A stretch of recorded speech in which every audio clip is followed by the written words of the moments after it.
Good evening, everyone. I'm Maurice Dubois. And I'm Christine Johnson. First at 5 today, trees slam into homes, sparking wires, send cars bursting into flames, and huge chunks of buildings crashing to the ground. A lot of cleanup tonight after winds tore through the area, and the wild weather is not over yet. We have weather team coverage of last night's wind and the chilly temperatures that are now heading our way. Let's start with CBS 2's Vanessa Murdock. She is live in Great Neck. Vanessa.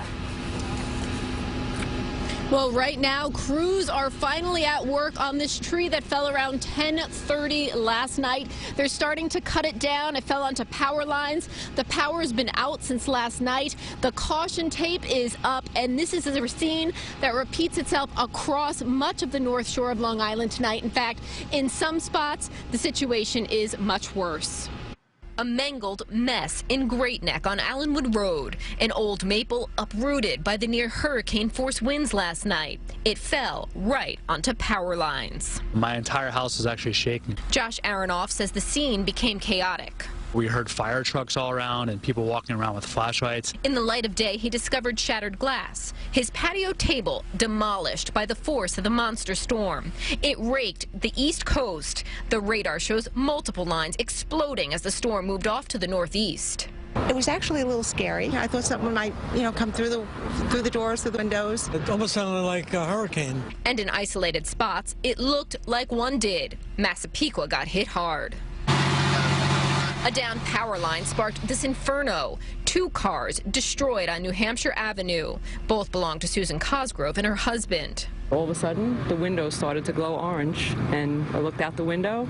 Oh my God, the car's on fire. I heard the big boom, and I heard her screaming. It was horrible. Trisha Rehill feared the worst when this tree smashed right through the back of her house on Chicago Avenue. Her 15-year-old daughter was upstairs on the 3rd floor. The tree's limbs just missed her.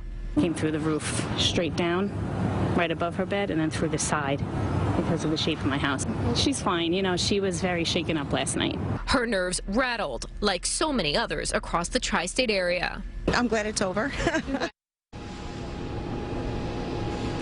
Well, she's glad it's over, but we know there is still much cleanup to be done. Now, PSE&G Long Island tells us at the height of the storm, more than 85,000 customers were without power. As of last check, just over 7,000 remain without power this evening. And those power problems today did result in some school closings nearby. We're live from Great Neck, Long Island with the Mobile Weather Lab. Vanessa Murdock, CBS 2 News. Thank you, Vanessa.